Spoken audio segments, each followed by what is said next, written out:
بسم الله الرحمن الرحيم والتين والزيتون وطور سينين وهذا البلد الأمين لقد خلقنا الإنسان في أحسن تقويم ثم رددناه أسفل سافلين إلا الذين آمنوا وعملوا الصالحات فلهم أجر غير ممنون فما يكذبك بعد بالدين أليس الله بأحكم الحاكمين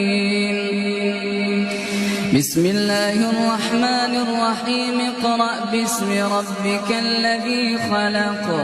خلق الإنسان من علق اقرأ وربك الأكرم الذي علم بالقلم علم الإنسان ما